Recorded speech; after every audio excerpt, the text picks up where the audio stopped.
Boss, kapag sumayang siya sa 7-3, sasabay lang ako sa 3-14. Kain siya dalawa, kainin ako dalawa. So, automatic draw.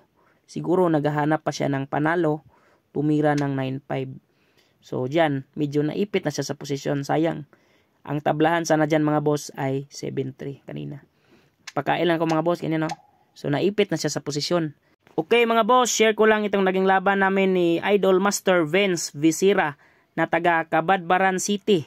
Okay, shout out sa iyo boss Idol Vince. Naglaro kami mga boss sa Dama Legend. 4 games, Dama Bakbakan. Tuloy-tuloy na mga boss. So sa gustong maglaro ng Dama Online, mag-install lang kayo ng Dama Legend mga boss sa Play Store. Game 1, tumira ko ng 313. Nag 115, 7-3. Automatic mag-real mga boss. Pag real niya, siyempre, tumira lang ako sa 416. Ito naman yung ginamit ko. Nagpakain siya mga boss. Tapos nagpakain ako. Sinayang ko lang mga boss. Nag-5-1 siya, tapos kain ako. Pagtira niya mga boss sa 10-5, so may lanse mga boss kapag tumira ko ng 5-4 or 12-7. Diba? Pagkain lang siya sa 116. Pero ang ginawa ko, nagpakain ko ng mga boss. Kinuha ko na yung real niya. So, nagtira siya ng 7-2, 8-3, 8-3 siya, tapos 5-1.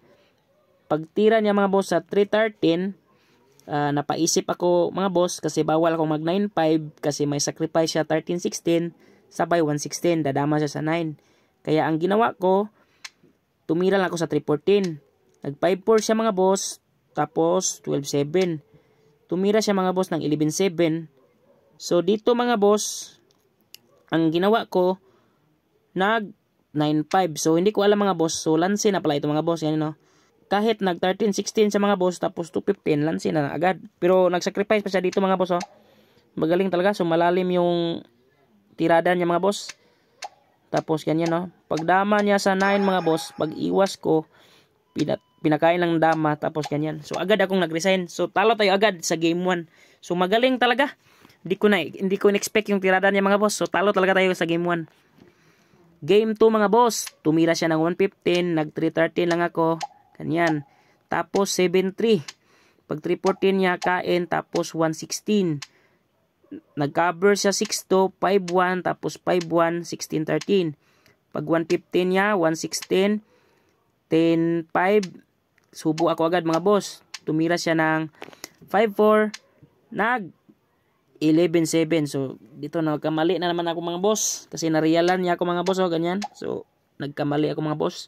Medyo naipit na naman ako sa posisyon.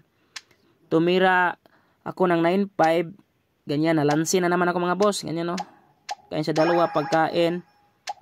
Sulugin ako ng isa mga boss. Ganyan, no. So, dito mga boss, nag-resign ako ulit sa game to. So, sobrang galing pala talaga ni Idol Vince.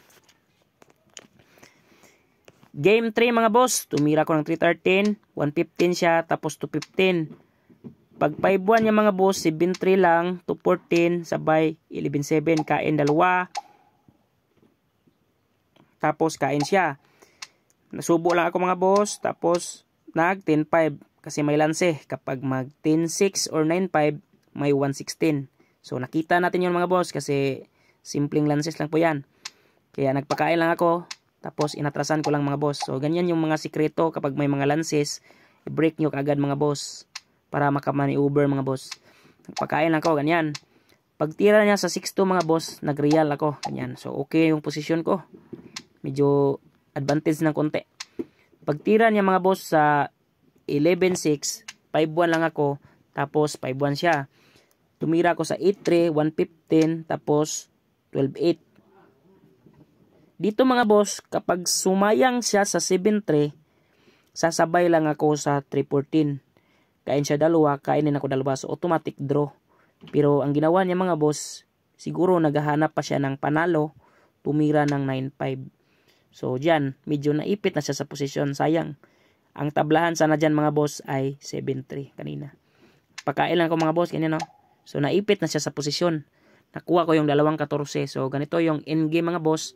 So, dapat makuha mo yung mga posisyon ng 14 at 15. 7-2 niya mga boss, tumira lang ako sa 116. So, inipit ko talaga siya. Napilitan siyang mag 5-1, 10-6. Pag sayang niya mga boss, tumira lang ako sa 16-14. Ganyan. Tapos dama mga boss. Tumira siya dito mga boss. hinarangan ko lang, ganyan. Tapos hinarangan ko ulit mga boss. Pag 3-8 niya, abante lang ako sa 16-14. Pag 3-7 niya mga boss, nagpakain ako ganyan no. Dito nga, nag-declare pa siya as draw. Pero hindi niya alam kahit saan siya tumira mga boss. 3-7, talo agad. Pag dama niya, yun. Pinakain ko mga boss. Ganyan. So, panalo tayo mga boss sa game 3. Game 4 mga boss, tumira siya ng 115. 313 ako, ganyan. Tapos, nag 416 ako mga boss. 215 siya, 1613. Pagtira niya mga boss sa 314, 73 lang ako. Tapos, atras siya. Nag 314, 54, 62, tapos 61. Tumira ako sa 83, 105, tapos 54. Nagpakain siya mga boss, ganyan. Tapos, tumira ko ng 12-8. Dito mga boss, na-disconnect po si Boss Benz. So, na-disconnect siya at hindi na siya nakapasok. Sayang. May chance pa sana ako makabawi dito kung mananalo ako. Pero since na-disconnect na po siya mga boss, so, declare na lang as draw. So, draw po yung naging game 4. So, ang score namin mga boss is 2-1 and 1 draw. So, talo tayo mga boss. So, ang galing mo, Benz Bisira ng taga Kabadbaran City. Shout out sa iyo, idol.